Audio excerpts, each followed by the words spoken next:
So, Elizabeth, how do you feel right now? Just adjusting the body.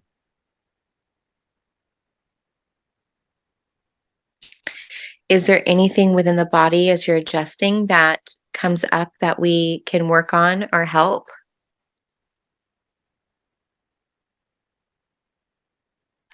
Not particularly at this time. Not particularly. I am just putting around my form the diamond shape, 3D diamond. And why are you placing a diamond shape around? What does that do? This will align with the light body. This is a light body activation, aligning with the light body, aligning with all aspects of the multidimensional self.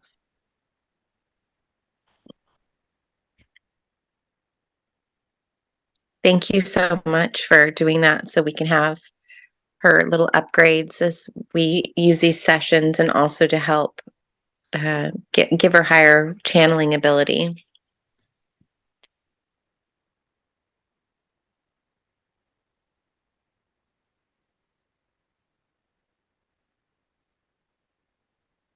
Let me know when you're aligned and ready to um, help us with some of the questions that we have today, please.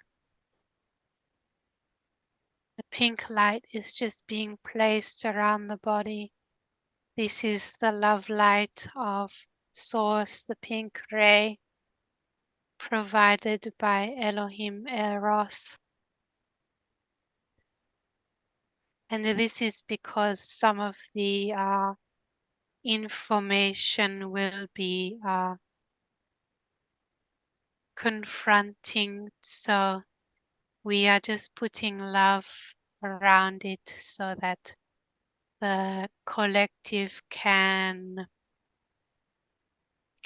recover from what is brought forth regarding the Lyran collective. The human collective and the Lyran collective are closely aligned because these were the original humanoid beings of this universe. This is the original DNA of humanity. Was a lot of it was originated from Lyra. Now, I appreciate that beautiful love energy that it's placed around. And would you be giving us this information that we're about to receive if it weren't for the humanity's best interest? No, you would not receive it until the time where it would be appropriate to receive. But because what is going on with the collective and the play out of the polarity integration, what is occurring now is a remembrance of times beforehand when the humanoids of this universe went through an intense polarity integration. Were the Pleiadian, I've heard a lot about the Pleiadian genetics also being a part of the human originated original structure. Were they integrated with the Lyrans, or was that something different? The Pleiadians were an offshoot that came from the Lyrans. Every humanoid being originated from this, I guess, collective group, the Lyrans. They are very, very ancient. So the Pleiadians were a group that I guess genetically is related to the Lyrans as well. That makes sense. I appreciate that. Now that you guys are integrated, can we place Elizabeth on a cloud and have her travel to explore the lifetime that she had as an elf Lyran being? Yes. Okay, so we're going to place her on that cloud, and it's the one where she had a snapshot where she was a male. And if we can just explore that lifetime. And Elizabeth, when you are in that lifetime, let me know what you see or feel or hear.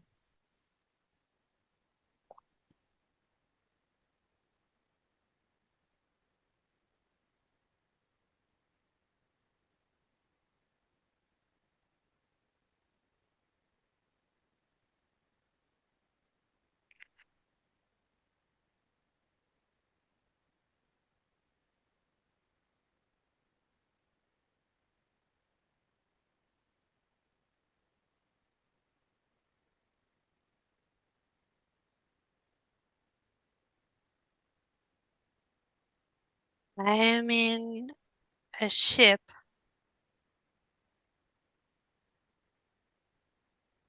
It's like I'm in this ship sort of thing, and this red light, this red alarm light keeps going on and off. And I think I'm wearing this big armor. I'm wearing armor on my body. I can't really, the armor is like very, very bulky. I can't really see my face. What do you feel like you do on this ship?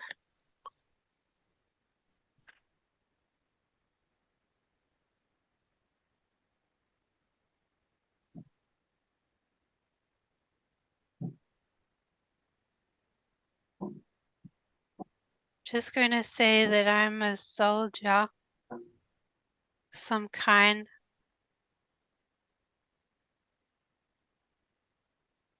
And this place, it appears to be, it's filling up with water, and these alarms keep going off. So, is the ship like a ship that would be in the sky, or is it one that Yeah, would be in the ocean? yeah, this is one that would be in the sky. And it's, I think just been like shot down or something.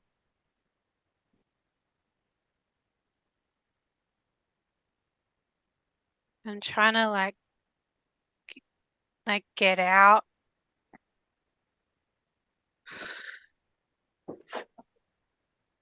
Trying to find a way out. Like my suit is like so bulky and big. I can't see any other beings. I can't see any other of my kind around. So, let's go ahead and go back to when that event first started so we can see what was actually happening in that lifetime that led to that ship crashing.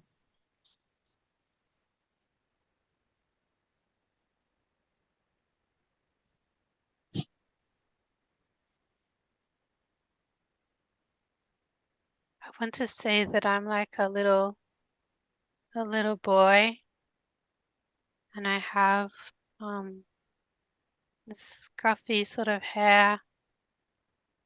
And I'm one of these elf beings, these Lyran beings. And I Like I've just got this little sort of tunic on.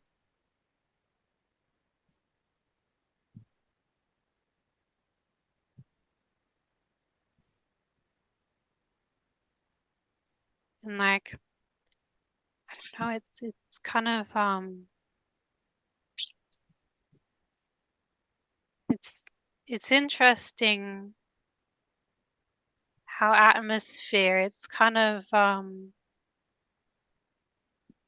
really like dark colors, really dark colors.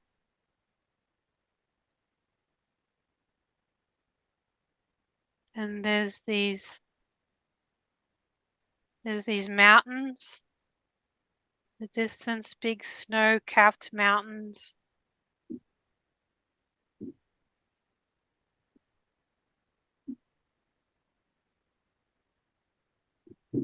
And we just So, sort of live, yeah, go ahead. trying to look around. The village looks kind of like it's got a few different things, like these sort of pod-like dwellings come to mind. But there's, like a mixture of things, like some pod-like dwellings, and then there's like, more castle turrety type of things.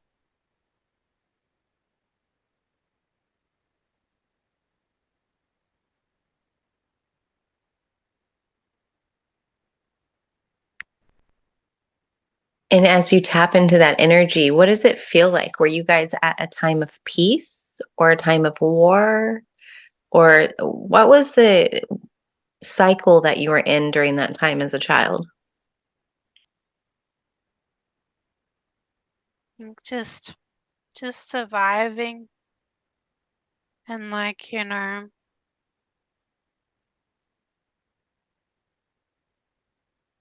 we were just waiting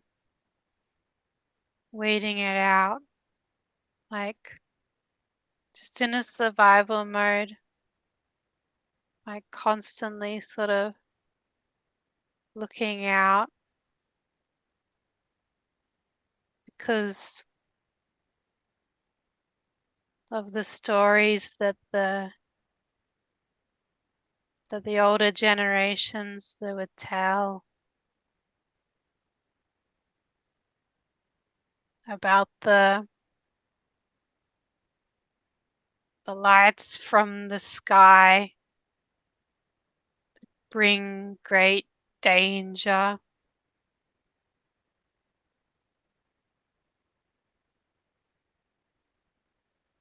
Everyone kind of looks a bit like me. They're all a bit scruffy, and we have big black eyes, big black pupils that cover, most of the face.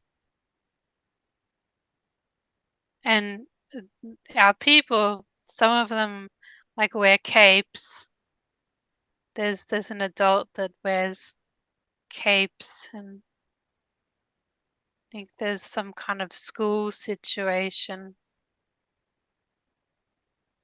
and the adults sort of showing us on a screen.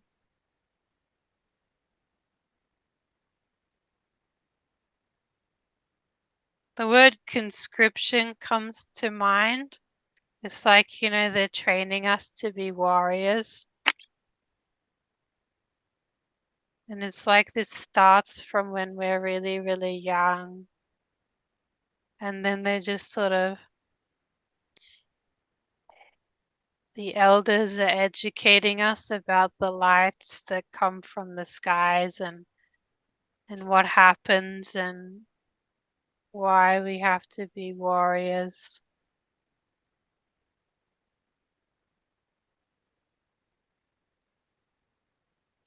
Did you guys have galactic ships at that time, or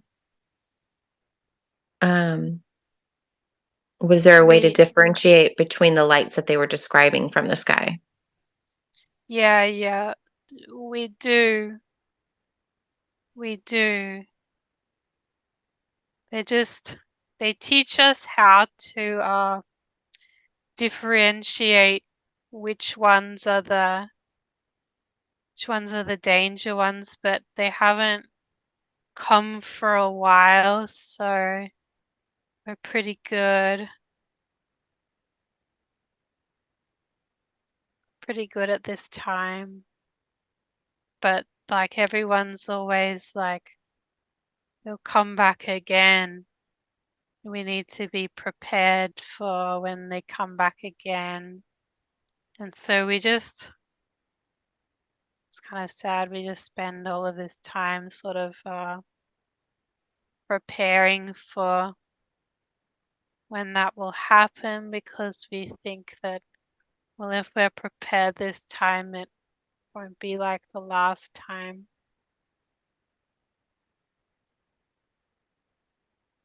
What happened the last time? I wasn't I wasn't born at that time. What do I your was elders tell you that happened then?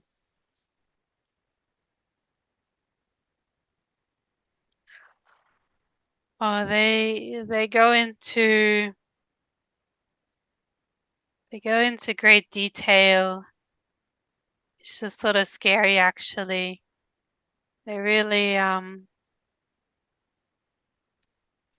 they don't they don't mince their words.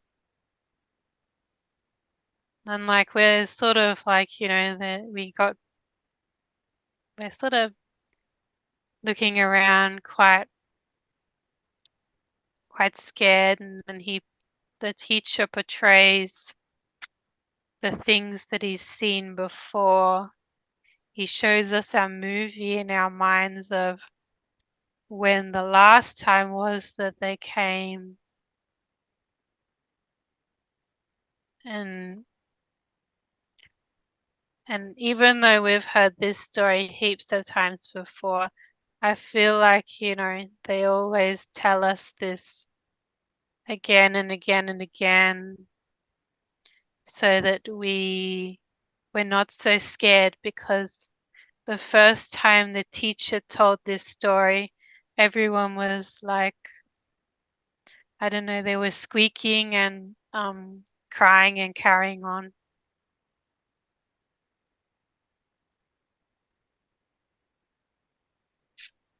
Now, you show us this scene as a young man. Is there anything else that, as a young boy, to that we can explore upon the scene that is significant?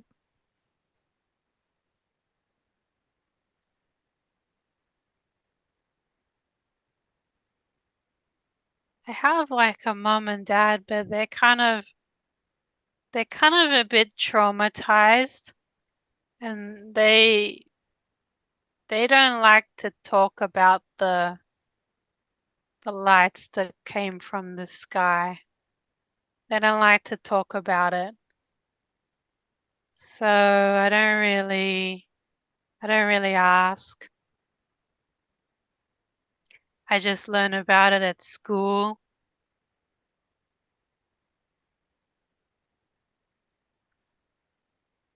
What is the lifespan for your elf race on Lyra? It's usually about around 700 years if the lights from the sky don't get you.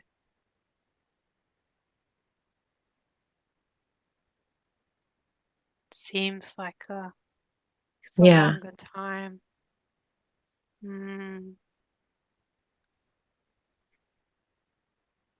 Well, let's go ahead and move forward to another important date in this lifetime to help explain why we were shown the scene of the ships crashing.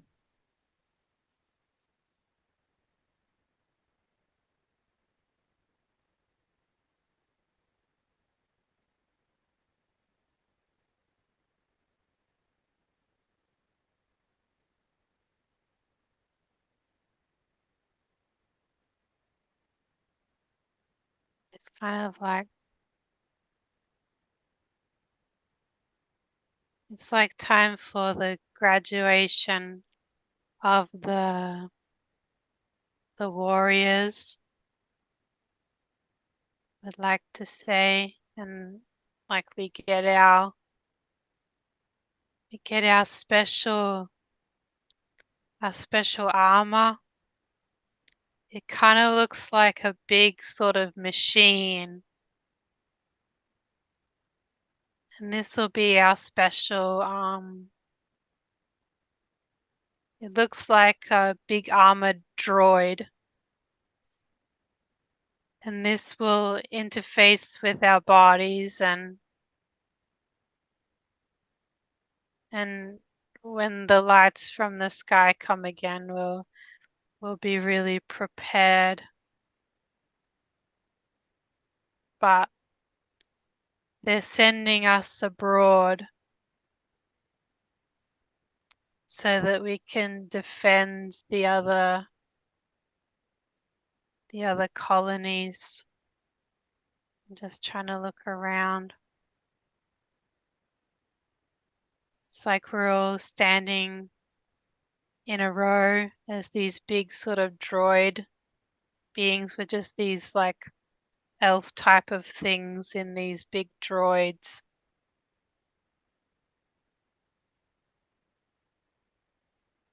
How do you feel? What emotion is going through you with this graduation?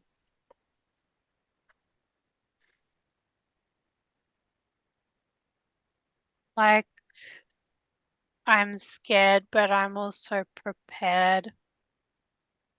It's like they've prepared me for this type of scenario. Like they've prepared us all for this type of scenario.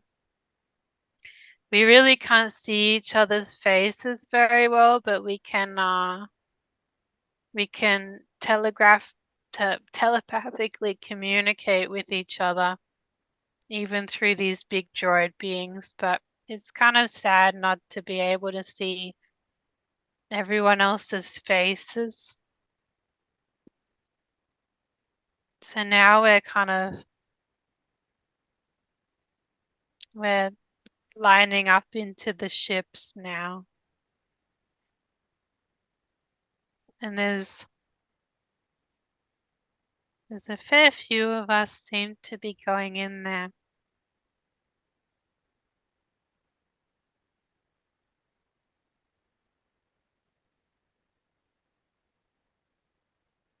And they sort of give us some sort of talisman sort of thing. I don't know. It's like a thing that magnetizes onto our droid type of thing before we go in.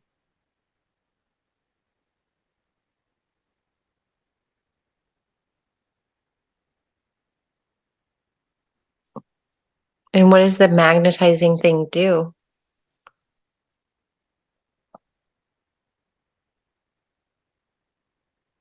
This is like a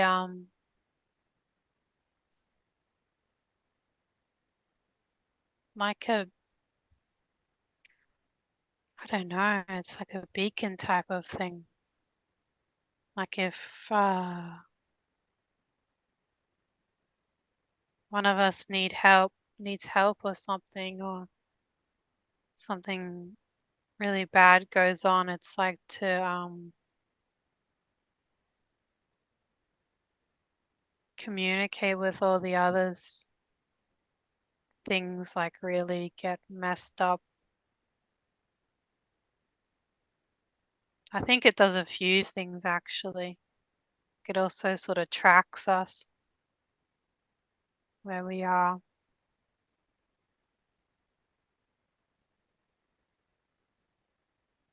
So you guys are in there and awaiting transport, and then what happens? We just we're just flying in space for a while in these little sort of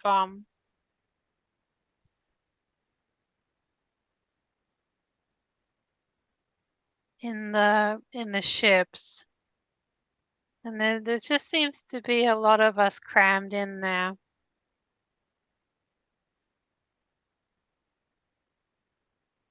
And then some of them are like, some of the others, like, I can't see their faces, but I can tell that they're smiling at me and they're sort of making jokes.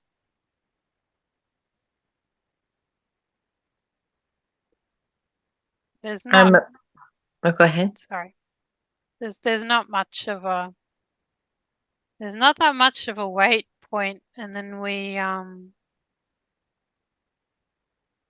reach the destination. There's not much waiting around.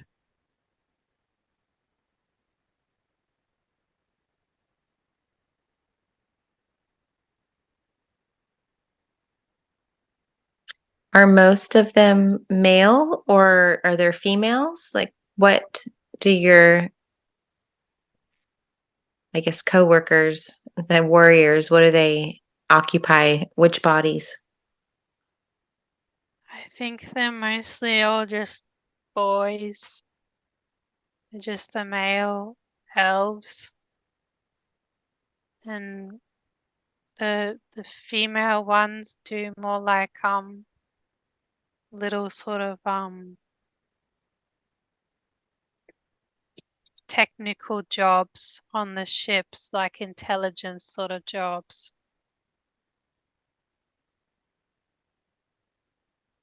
But there are some female ones, but like I think we're scared. We're scared if like, I don't know, everyone, I think there's a reason why we're being sent and not so much them. I think, we're frightened for our survival. So we need the females to carry on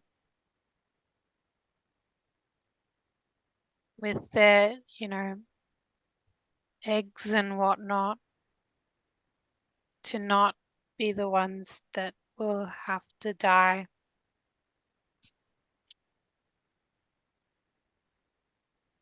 It's kind of sad. Like I think some of I just get the feeling that some of the males among me, like they weren't bred in the usual sort of situation with like a mother and father type of thing. Like, oh, it's kind of sad. I think they were like, I get the feeling that they were breeding them like chickens to kind of be sent off to war.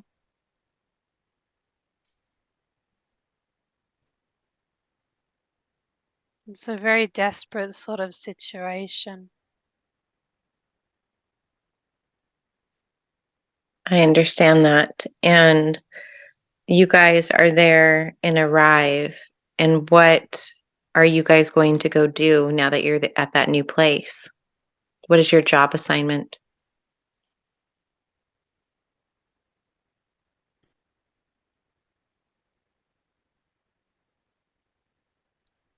There's been, I guess, a colony of our beings that's been, like, of our kind that's been captured on this, see a lot of jungle sort of area. And we kind of touched down from our ships and little pods that drift down with us in them, and you just walk through this prehistoric looking jungle type of area in these big droids.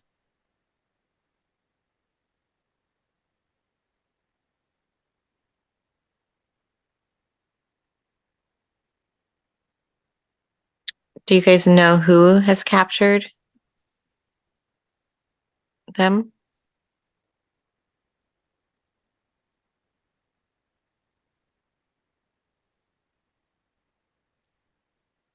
It's these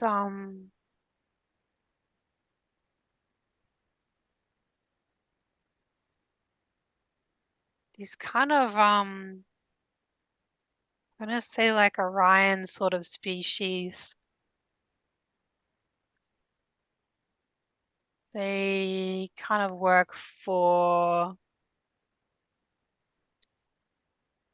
I guess you would call the dark side. They kind of look like this. They have this gray sort of skin. They look kind of rough.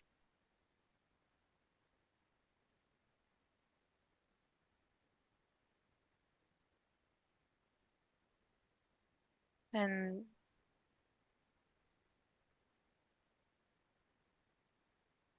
they've got like they've got these, I think they've got our beings, our kind. They have them in these huts, like these. I feel like this community is this colony type of situation. It's just in the jungle, and they're kind of reverted back to a more primitive existence in order to survive. But gosh, they even like caught these ones, and they've got them all in like surrounded all of their sort of grass huts. Mm.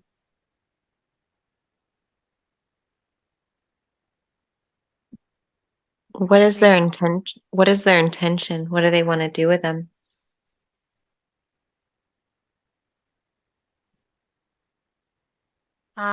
It's because our kind make good slaves for their system, and it's kind of, it's disturbing, but it's like they have a few uses for us, a few different types of uses.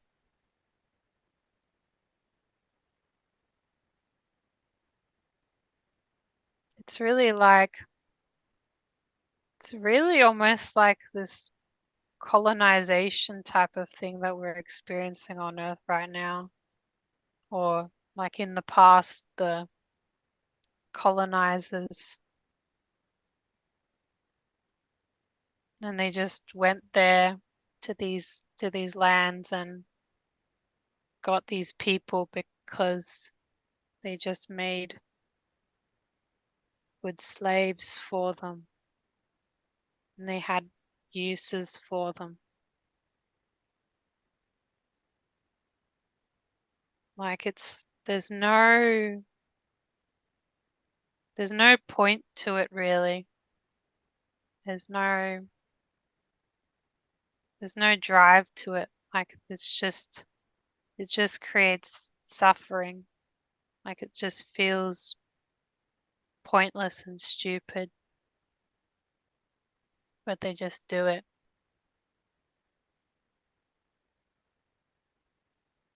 Now, as your team has hit the ground and you guys are in those bionic suits, tell me, are you able to complete your mission of going and um, capturing these captors?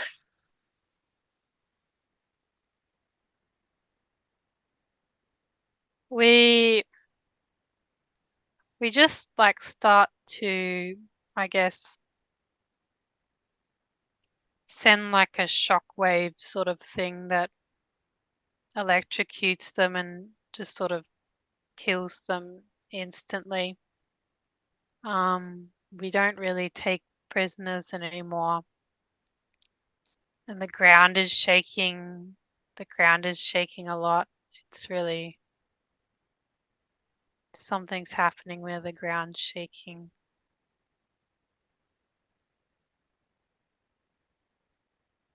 And all of these little elf beings in these grass huts, they're just they're really upset. They're really scared because the ground's shaking. That's not good. That means that somebody else is coming. We kind of got rid of these guys, but there's somebody else coming. Mhm.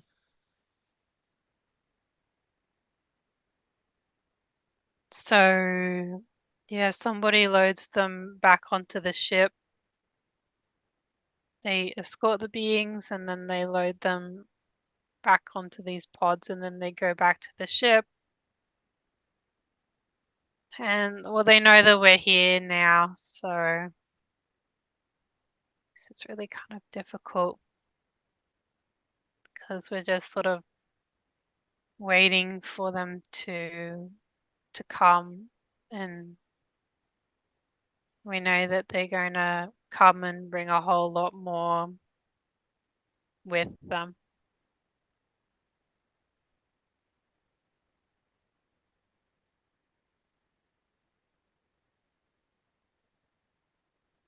Okay, so do they actually arrive?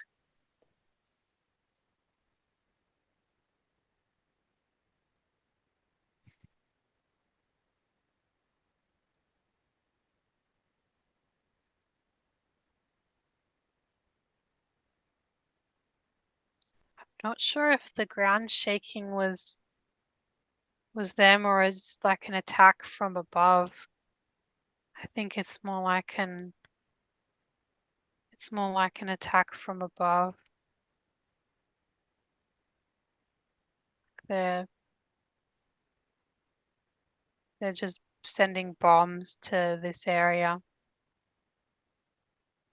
It's just really, really confusing and disorientating to try and figure out what's going on.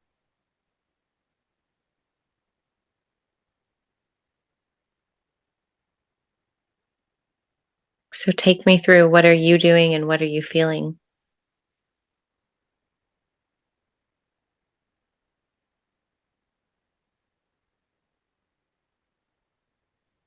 I'm gonna go back to the ship, I think, because yeah, I don't like what's going on, but I know that, we have to help these people, but I don't think we can go any further. I think this is about as much as what we can do.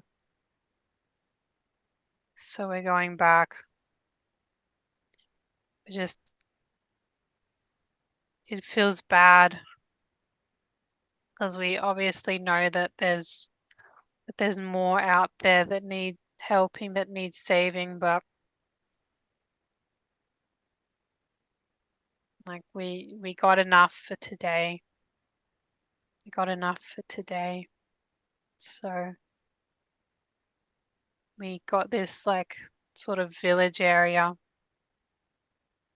liberated, and looked like there was some caves too that these beings were hiding in, and we got them out of there as well. But that's probably about as much as we can do. It just feels so bad that, we have to leave. It's like we're in survival mode.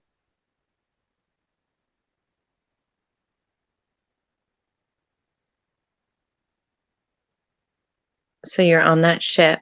Does the ship immediately take off or what happens? the beings are in there, the other ones of our kind, and they're getting some care. Some of them had their a couple of them had big cuts on their heads, their head was bashed. So they're just getting some care in the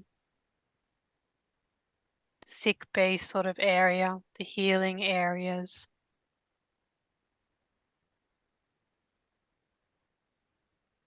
And then we take off and try and go back.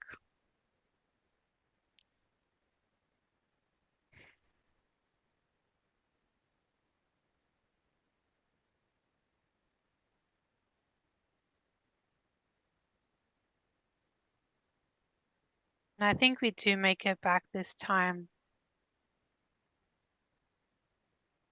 Yeah, we make it back.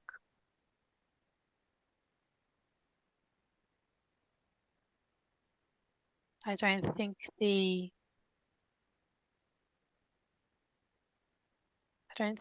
disaster is until later on when we make it back. And these beings, they're sort of reunited with the rest of us.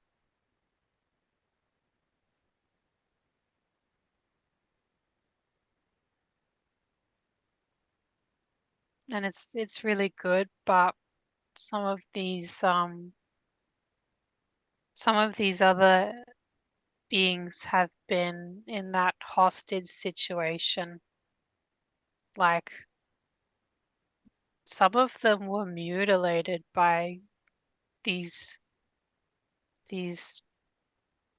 people, these other sort of beings from Orion. Like, one of them has their jaw is missing and whatnot, and it's just really disturbing.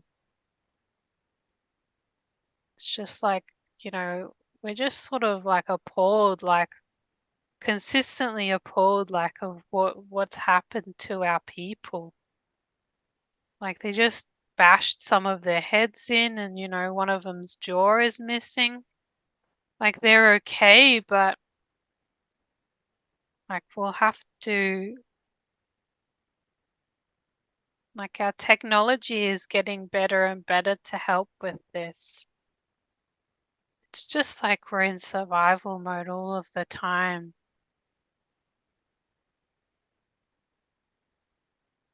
And we make our technology especially for situations like this.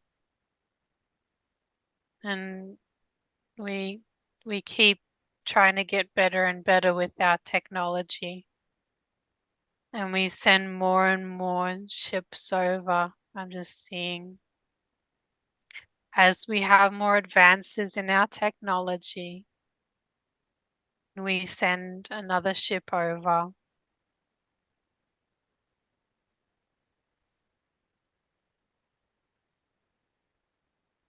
We're pretty connected in with these droid type of things, and they're it's like they have this intelligence of their own.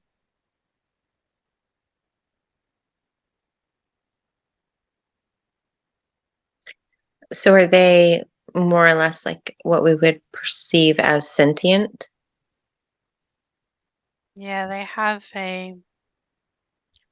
I would say these droids that we wear on our bodies, they have some artificial intelligence to them.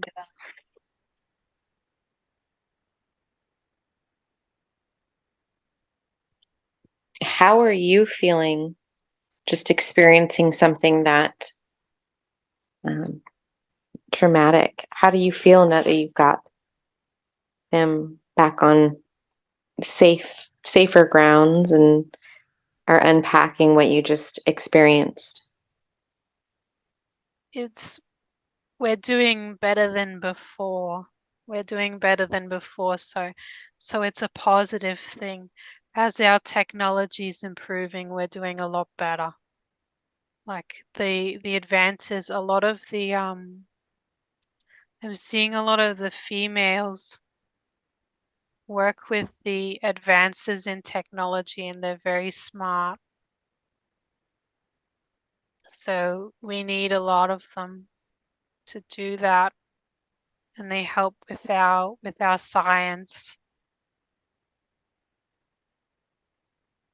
But it's like life isn't great, but there's some sort of hope that it might get better.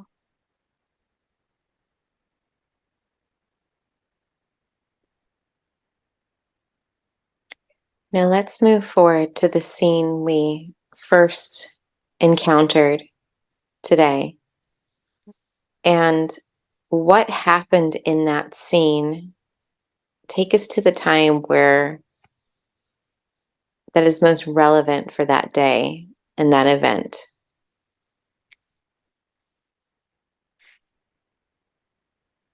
It's the lights in the sky. It's the ones that they told us about. The ones that we've been preparing for. It's like they knew that we were trying to fight back, that we were taking back more colonies, that we were liberating more parts of these planets. They knew we were doing it. It was only a matter of time before they came back. So we load into the ships. We load into the ships and we engage.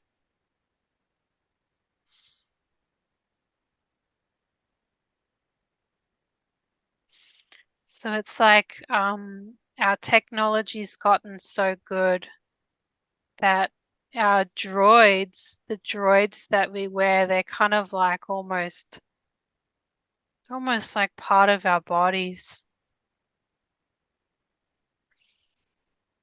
And we were lifting off from the ships, and then we were flying towards the lights in the sky that we know. Our eyesight is a lot better, even though our skies are so dark. Our eyes are really, really good. We can see a lot of things. So we can recognize from a very, very long way away, just with our own eyes, these ships and what they look like, and each ship that comes into our atmosphere. It's almost like from an evolutionary perspective, we've developed our eyes to be able to spot the ships. As strange as that sounds, it's like we've just evolved out of necessity. So our eyes are really dark and big, and and we always keep a watch on the skies. So when they came, we all loaded into the ships with our droid armor, and all loaded into the sort of hangar sort of areas. And then we took off towards the horizon, towards these lights that we could see. And that's when they spotted us coming towards them, and they opened fire, and then we're just going, and we fell into, I'm gonna say, one of our lake sort of areas. This wasn't part of the plan. We fell into, like, it seems like our sort of planet, it's very like the sky is very dark and there's like these mountains and it's very mountainous, and the mountains are surrounded by these big sort of water lake areas, these big bodies of water. The mountains are surrounded by these bodies of water.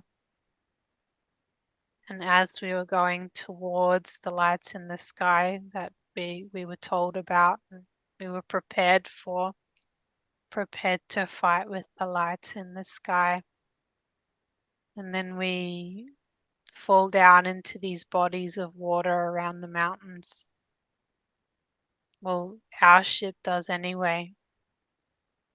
There's ones that make it there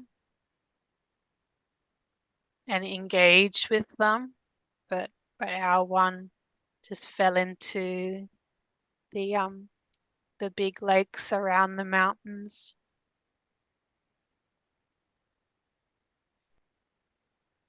And like a lot of us are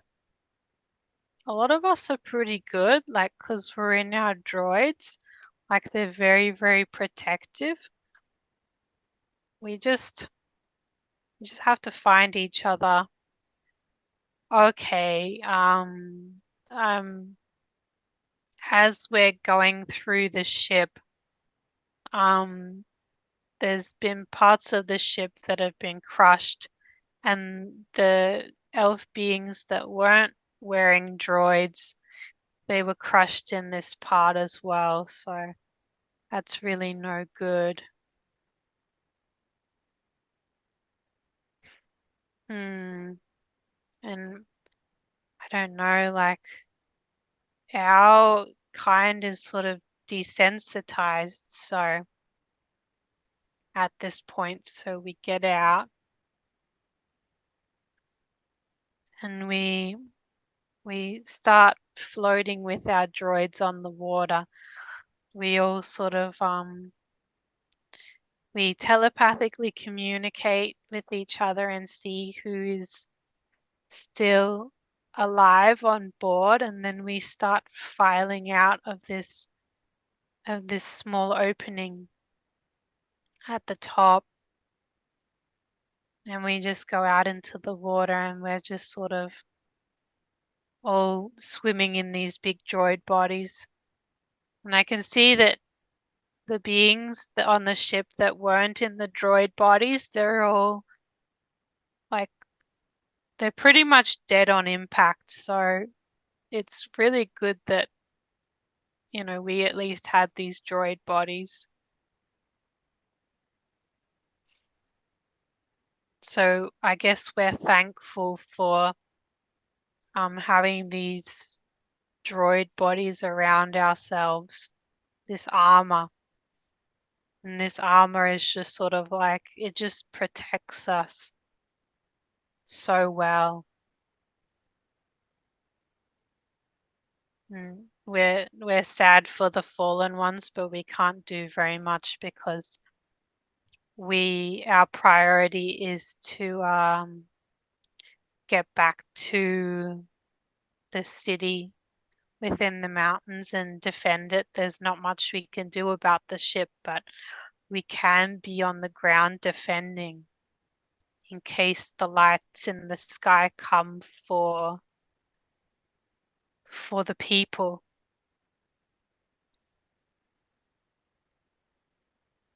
So we Do make you, our way yeah, go ahead. to the shore, Hmm. and it's like sort of covered in these rocks, and we go back up to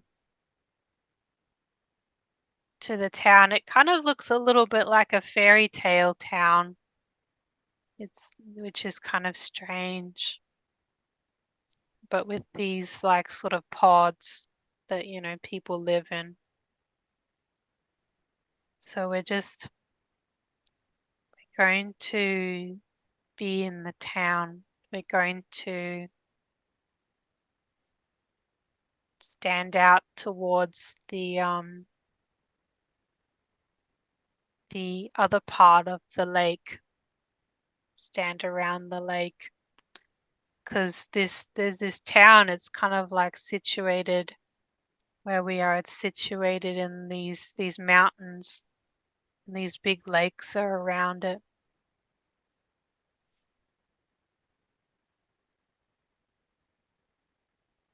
And we can sort of see that there's like a firefight going on in the sky. We can see with our big eyes. We're looking at the sky now, and there's like a lot of sort of explosions going on, and the townspeople are coming out and having a look, and they're grateful that we actually got out of the ship on time, and they're grateful that they're not we're not dead, but there's a lot of fear and trepidation.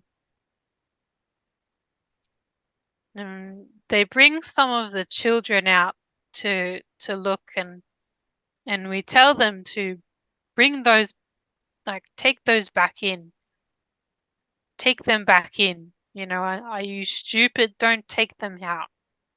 Lock them underground, lock them in the safe houses underground. We have these sort of tunnel sort of areas, and it's like we're us as soldiers, we're shaking our heads because the townspeople brought their kids out to watch. Right. And we tell them to go put them in the chambers, go lock them up, and make sure that they're okay. Don't take them out to watch. And then we Is tell there, them, you should go there too. You should go underground now. Why are you out here? So we've given the directive for them to go underground now. is there a reason why this is happening over this town? Does this town something special, or does this just happen to be where it takes place? Feel this town, it's where the soldiers come from.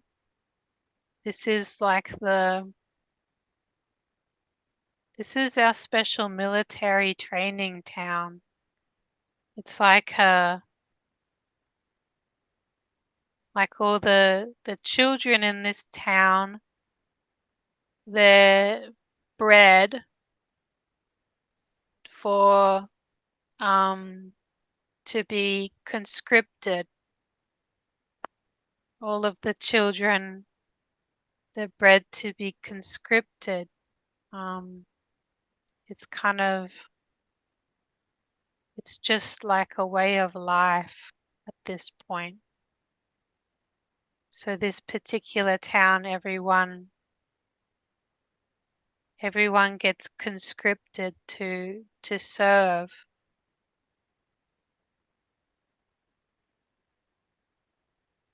And some of the fire in the sky is kind of making its way towards the mountain. There was our ship that got crashed, but it was quite high up. And thankfully we survived, and we're defending the town now. But we see as some of these lasers make their way towards these big mountains that are around us. Like some of the snow from these mountains comes down in like a avalanche sort of thing, and we see it crash into the water. But a lot of the people we've told them to get underground, and they shouldn't be so stupid.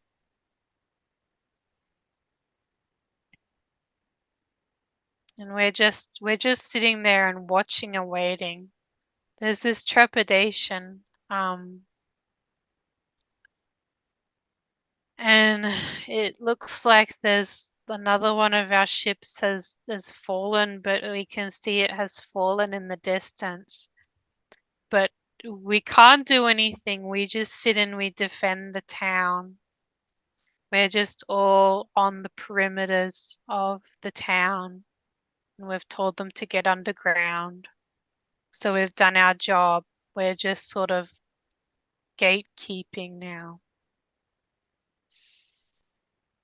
And there's this fear that eventually that they'll come, and like we deal with the gray skin beings from Orion, but the reptile beings are the ones that they really scare us. That's why we like the reptile beings are above the gray skin beings. They're kind of like their bosses, the reptilian beings. The gray skin beings are just the minions of these.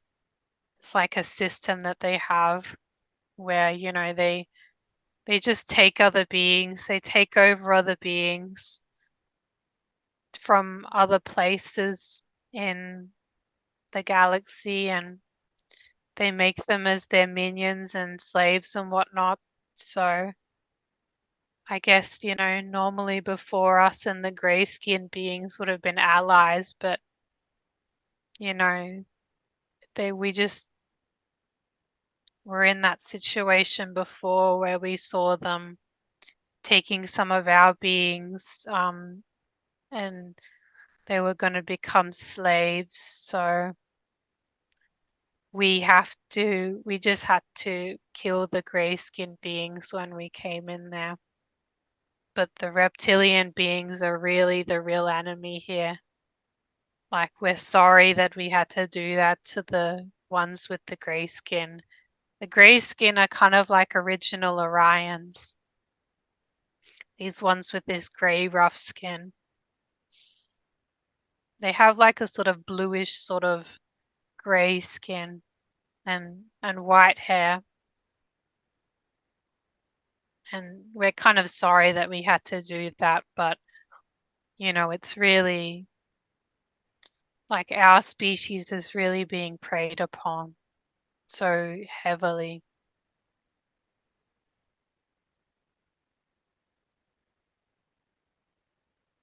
Is there a reason why the gray skin beings are working with the reptilian beings?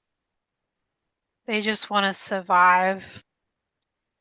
They just want to survive. They're just doing it to survive because it's like they're slaves too.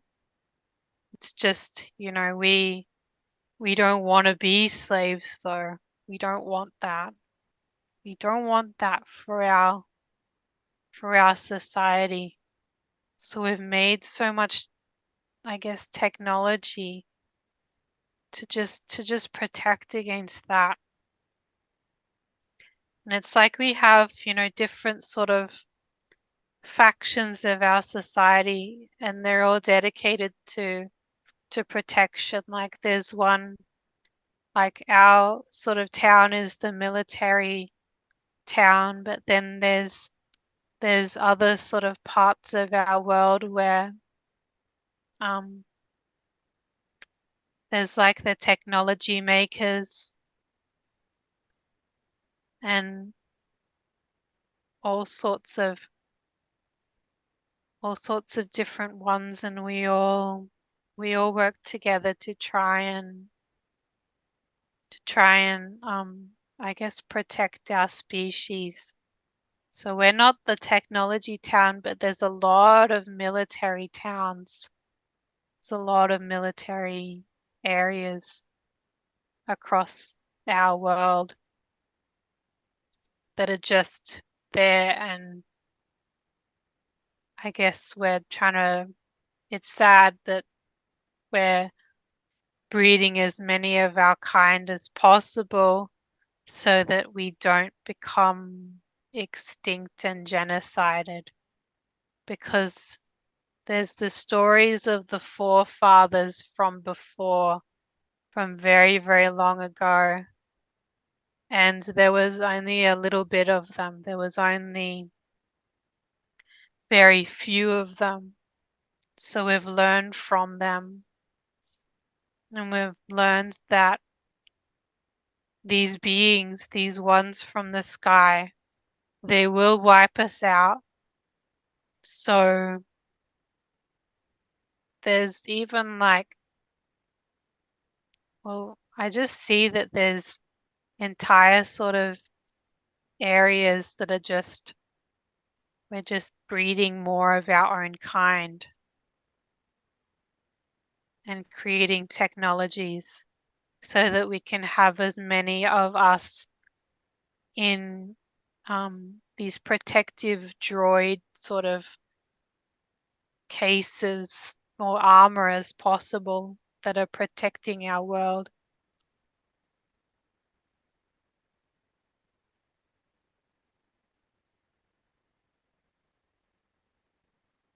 Are you guys able to successfully protect that town, or does anything significant happen?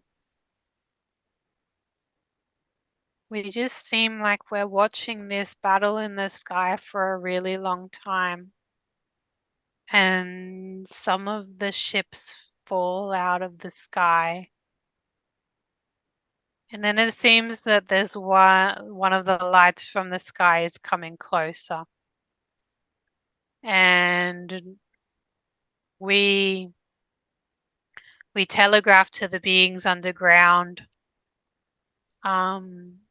to start going further down, to start traveling further down the bunkers, to start, yeah, we've tunneled underneath this planet, we've tunneled it out, and we're communicating with the others, with the other towns as well. We're telegraphing information to them to start going underground, that they're coming. And we've received word from the other beings through our headsets that it's already beginning. From what we see in the sky is only just a small part that they've got access to the planet now, and so they tell us just to guard the town, because there are entrances to the underground as well. And I just kind of like, it's like almost like we're just left out here to just sort of die, really, because it's like we've told the beings that have gone underground, we've telegraphed to them to let them know to seal it up, just seal it up, seal up the underground. So we've had, because we get all of this information through our droids. We got all of this information coming through, and like sort of updates on what's happening in all of the other parts of our world. So there's been a significant intrusion. I guess they were tired of us taking back what's rightfully ours. And there's been an intrusion. Some of them have made it to the underground. Some of these, I would say, reptilian beings, but that's not where we are right now. That's kind of like somewhere else. But we're receiving all of this information, and we're just going to guard our particular station. So the elf beings, a lot of the towns around our world, they've been telegraphed to go underground now. And we're just sitting there and waiting for when it will catch up with us.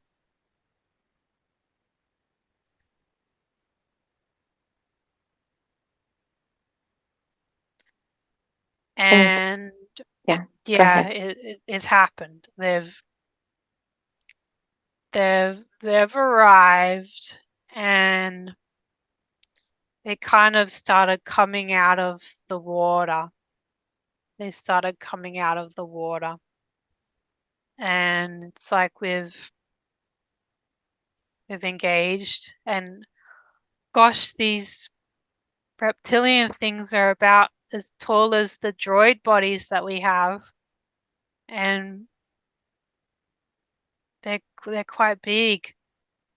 We're really quite small, so we're not small, but like we're bigger than our ancestors used to be, but still these things are kind of big. They're big and ugly. And we've we've started engaging with them, and our droid suits are working really well. We just started to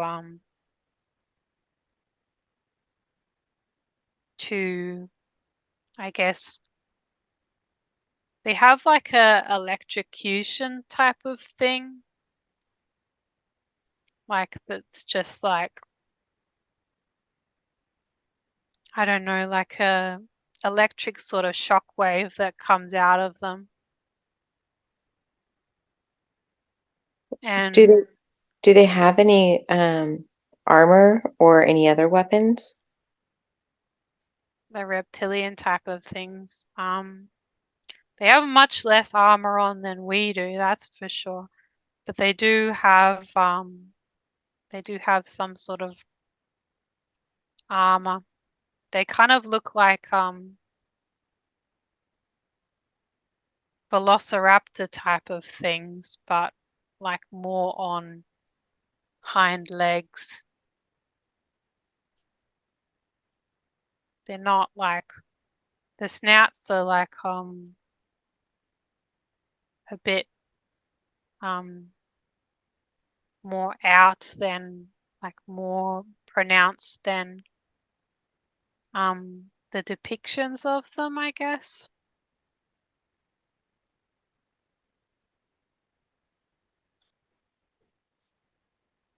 And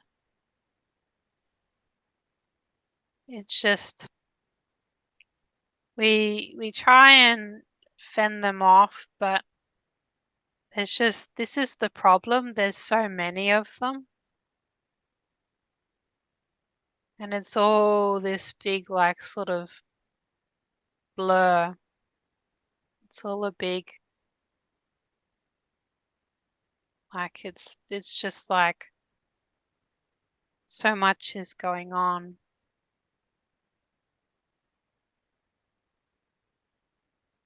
And the droid bodies protect us really well, but there's some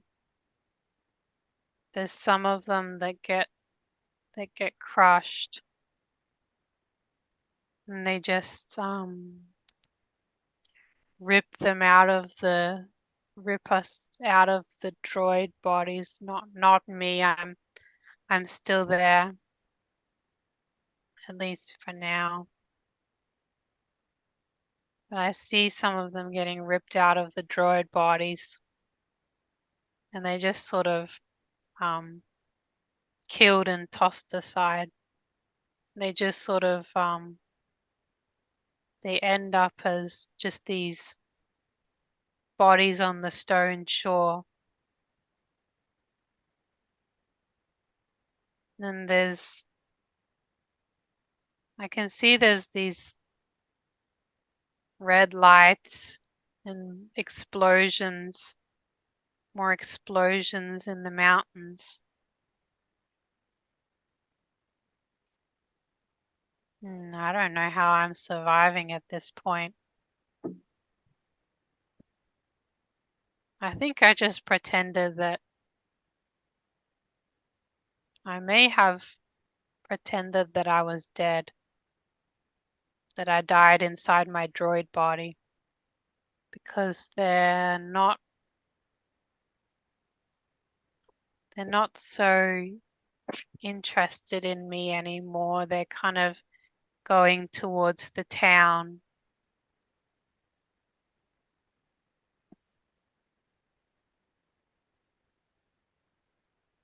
And I'm just sitting in there, just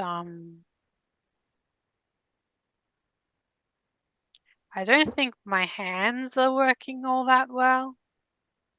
I'm not quite sure, I think my hands must have been hurt or something. But I'm just sitting there pretending to be dead.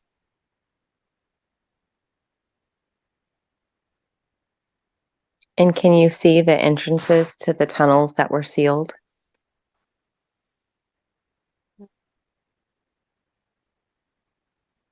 They're all sealed up pretty good, but I think they'll just blow them open, to be honest.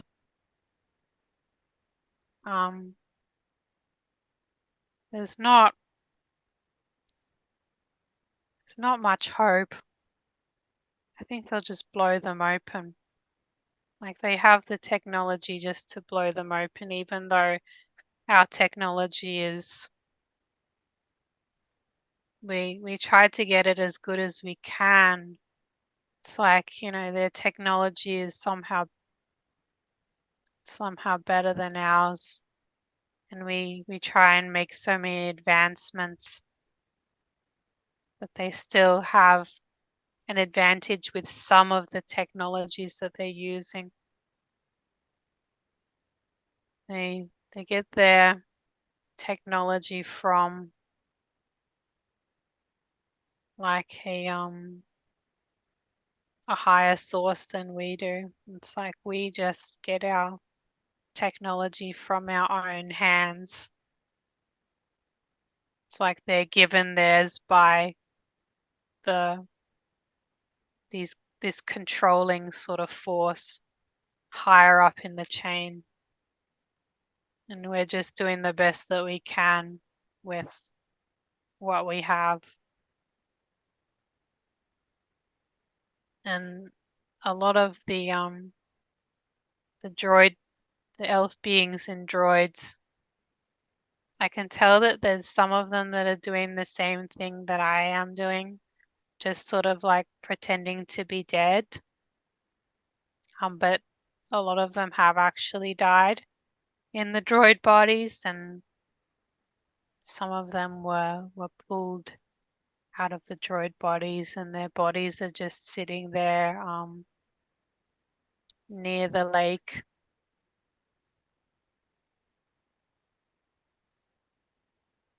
I don't really I kind of feel like giving up at this point. I'm telegraphing to the others. I'm telepathically communicating with them, and they're just really, really scared. And parts of their bodies are crushed in the droids, and I can sort of feel that they're shaking. And I'm kind of shaking as well. But we're just like I wish we could just stand up and take a stand and help the town, but there's really no point. Like we're just sort of sitting there in our droids on the shore pretending to be dead. Just maybe we might last a little bit longer.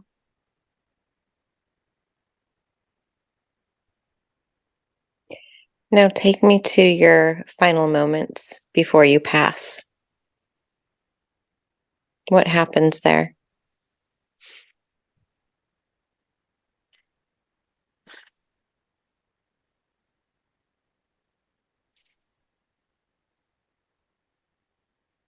Taking the town and whatnot, and they realize that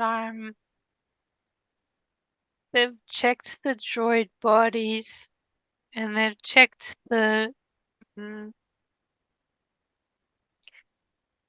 I saw the other ones, and I was the ones that were pretending to be dead like me. And I realized that they snuffed them out, and then they pulled me out of my droid body, and then they just cracked my neck, and then they just sort of leave my body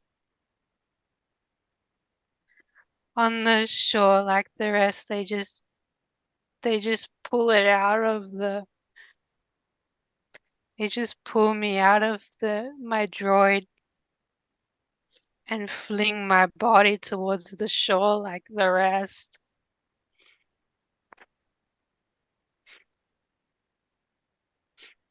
It's over.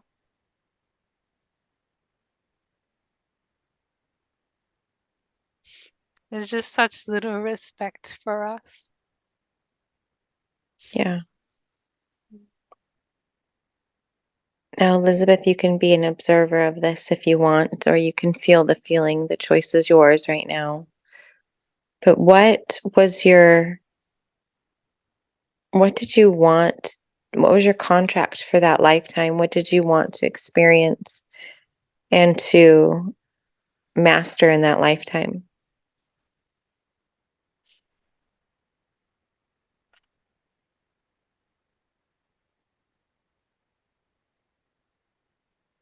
I'm just trying to connect back in with the higher self because I feel like it'll have like a better perspective on this. Absolutely. If we can call in the higher self right now to get some clarity and understanding of that lifetime.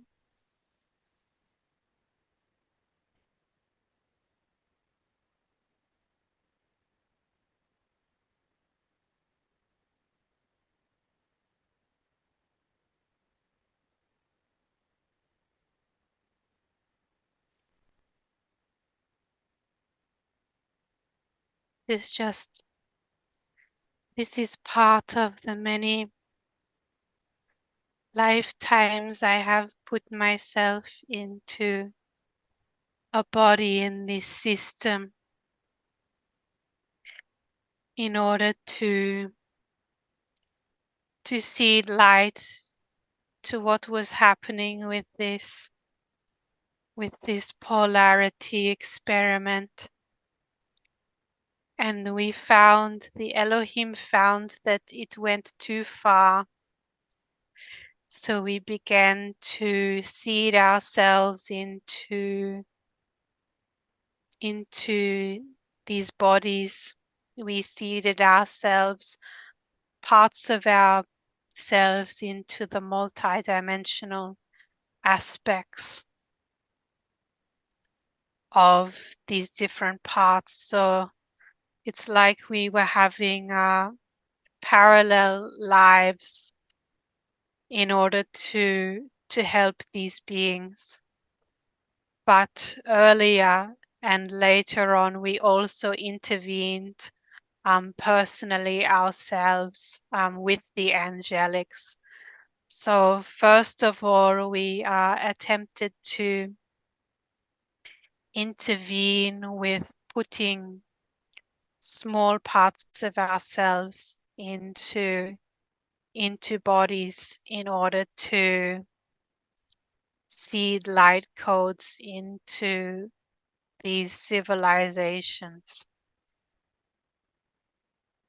But as things progressed, the balance was tipped too much, and then we had to personally intervene. But at this point, we were still putting ourselves into bodies, as well as to have an experience in these conflicts, to know what it is like from the inside perspective, so that we can best assist as stewards of the cycles.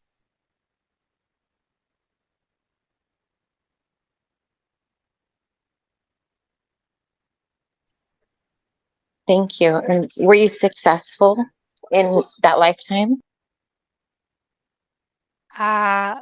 It was not a success in the fact that, well, from the physical perspective, it was not successful. However, over the next few lifetimes, I decided to incarnate a few more times, and then we could easily watch the progress. The first time there was some light codes that were seeded, and the next time there was more information that was seeded, and then that civilization became more and more prepared as we went on. So I'm seeing as each part of the light codes were delivered to this civilization, they began to either develop their technology or they began to, some of them began to actually turn away from from a militaristic view and turn back into this spiritual mysticism practice. They, as much as they despise the reptilian beings, these beings offered them a perspective to begin the journey inwards and begin to think of consciousness on a non-physical level. It so happened that they were able to gain a greater perspective when they connected in more with their spiritual systems. They connected in more with source, and through this they were able to gain the tools that they needed to properly prepare themselves without having to rely so much on this technology.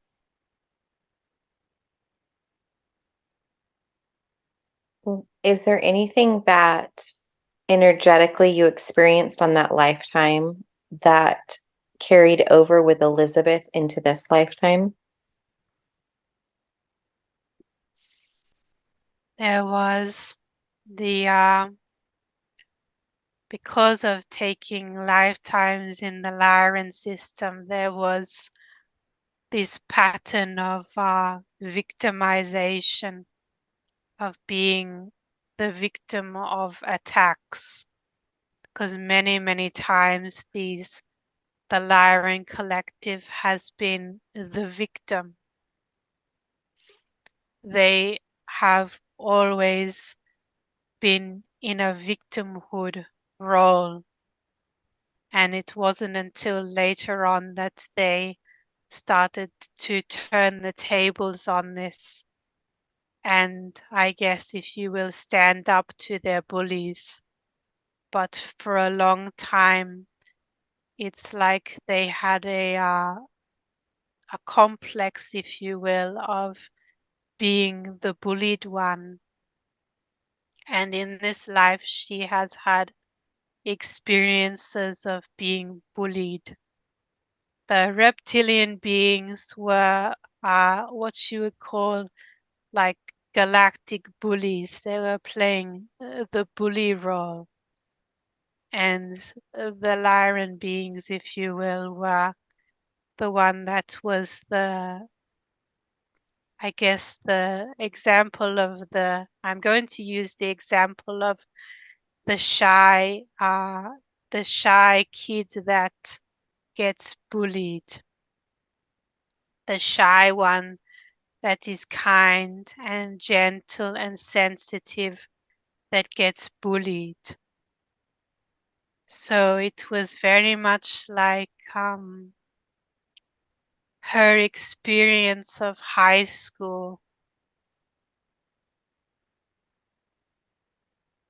and learning to stand up to the bullies because the bullies went too far, and it really, really sent a shockwave around the universe when the bullies went too far in their role.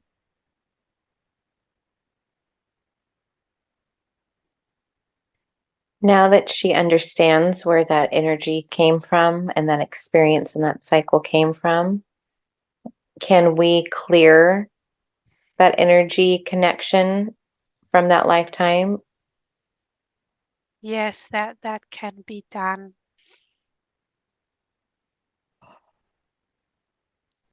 Thank you. Just clearing this victimhood mentality, because the attack to others, attack to self, it's something that's come on from this time, that's in humanity, and many people that would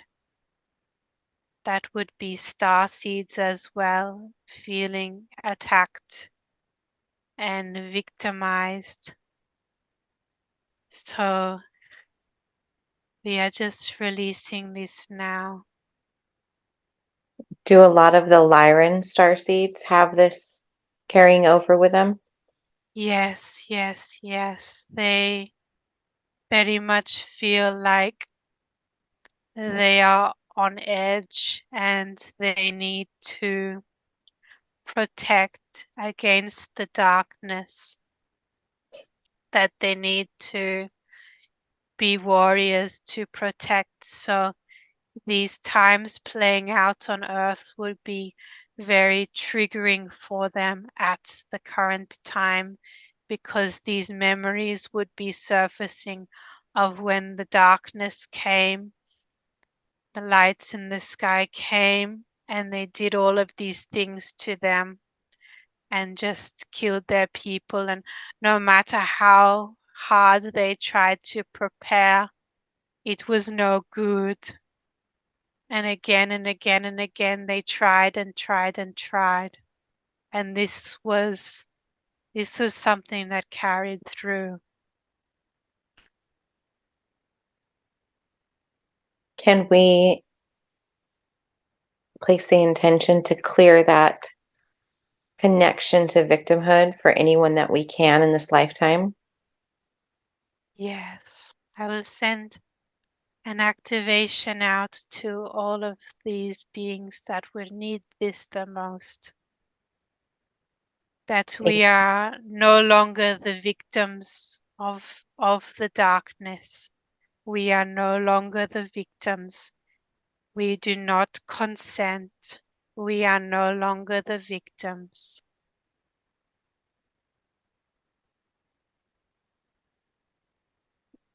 Why has this Lyran lifetime been illuminated now and this information come forward? Why is it so important for humanity to know about this at this time? Because you can see this playing out again and again and again in the current world, and it will begin to become very, very clear to humanity how much in a slavery system that they were. However, it's important to not step into victimhood in this.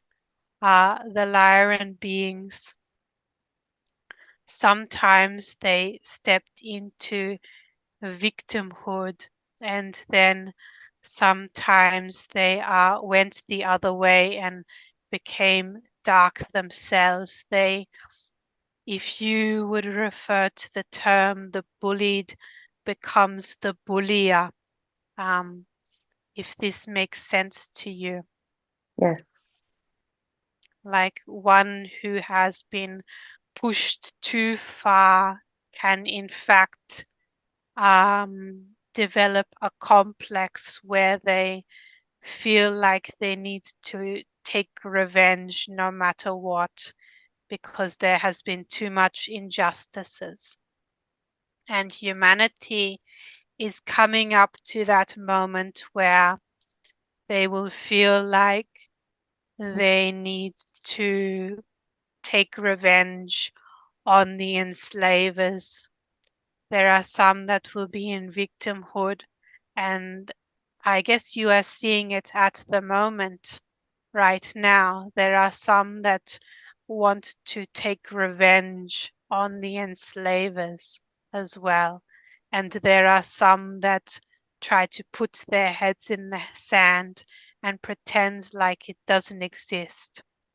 And there were all of these sorts of beings playing these roles in the Orion Wars as well. There were ones that were putting their heads in the sand and just doing what the reptilian beings asked, like the grey skin beings. And there were ones that were in victimhood mode, and there were ones that wanted to take revenge. So it was a time of deep polarity upon the universe. So, what advice do you have for humanity right now to be more sovereign during this time and to not retaliate? You must think of what Jesus would do. The Christ consciousness is the way. This is the way, not attack to others, not others attack to you, but to rise up and to say, set an energetic boundary.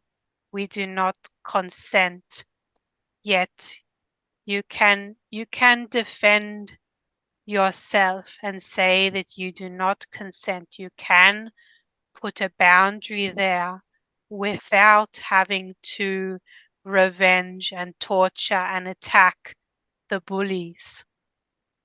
There is a fine line which needs to be worked out by humanity at this time of what to do. Sorry, the body is hot.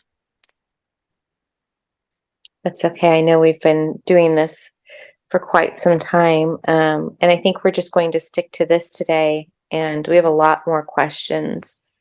But I do want to I wanted to give this the opportunity to unpack this lifetime as much as possible because I feel like it's so important for the next series of questions that we'll come back and ask. Is that okay with you? Yes, that is okay with me. Okay. I feel it's so important during this time when we're standing there sovereign and telling the dark that we do not consent. How do we use our light and the light that's within us to conquer those things? It is the light within the all, the soul flame. It is using this, and in listening to this light within the soul, this beingness of who you really are, that is where you will find the answers of what you must do in the coming times. This light that exists within. During this time of polarity of the good versus the evil, always go inside, go within. Look for the sacred texts within your heart. The polarity period is a little like the Star Wars movies.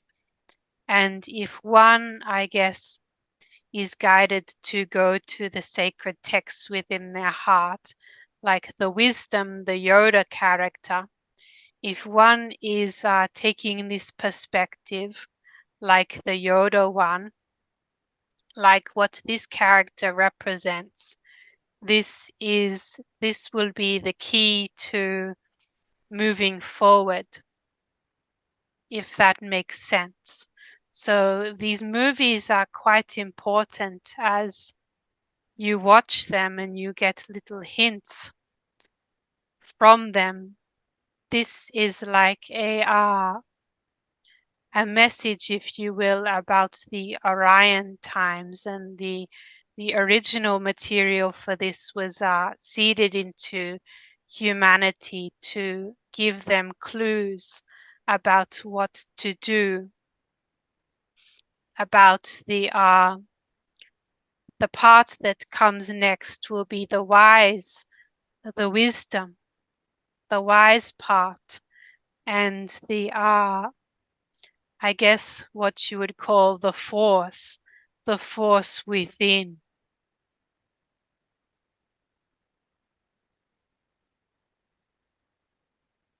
So are we at that cycle where we're ready to be aware of this because we're going to be utilizing that soon? Yes, and the force, you will become aware of the force that exists within you. And in Star Wars, they called this the force, but it's very much like a message of the flame within, the God self within. So you can use this force in order to ascend and move forward. This is like I guess you would say, true Jedi skill is to use this, this light within, this light that's your soul, that's connected to everything, that is the unity consciousness. Once you are there, it unlocks the key. Once you go inside, you have use of the force, and then you can, instead of being in a victimhood role, instead of being in a revenge role, which is just another type of victimhood, you are going within and finding the power within, finding that force within. And using this force within, you can then begin to change things from the inside out. Like in the movie The Matrix, when Neo makes the jump from one building to another, you will figure out that all is within, and the illusion is only thing that is without. And when you go within, you can see what is real.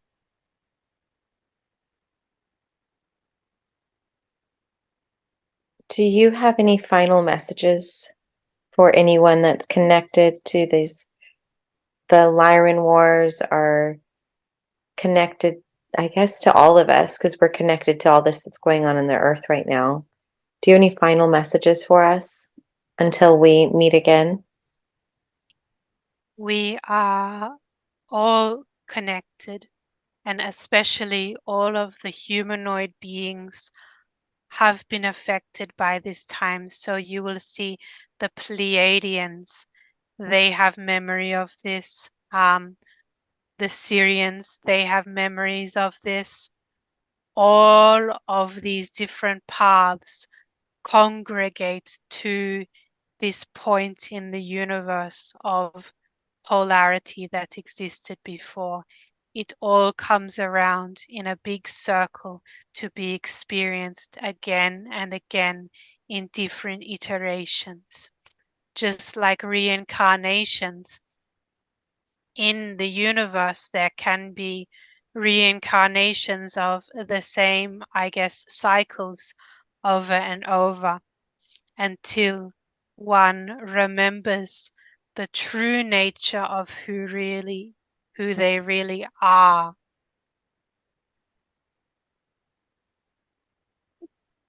Are we in the cycle where humanity is going to finally break free of enslavement? Yes, we are turning to a new era. The dawn is arising, and we can see the light. It has been a dark night, the dark night of the cycle, the grand universal cycle. And it has been a very dark night. And we just see as dawn breaks and the light begins to make its way up from the horizon, the power within. And as the dawn makes its way up, it is always darkest before the dawn. But when it finally does make its way up, we will all look upon the light in such splendor, and it will be like a ripple effect across the universe as the light of dawn appears over the horizon. Hmm. And so it is. Thank you so much to Elizabeth, your higher self, for coming in and for that lifetime of the Lyrans, and just sending honor and gratitude to all those that experience those wars, that we can just send love and say, we hear you, we're learning from your experiences, and we're evolving from them, and truly honor them. I also want to honor anyone here on earth at this time that's experiencing anything from the lower densities that we're learning from and experiencing from with these sessions. And we just want to send you love and gratitude, and for everyone who participated today.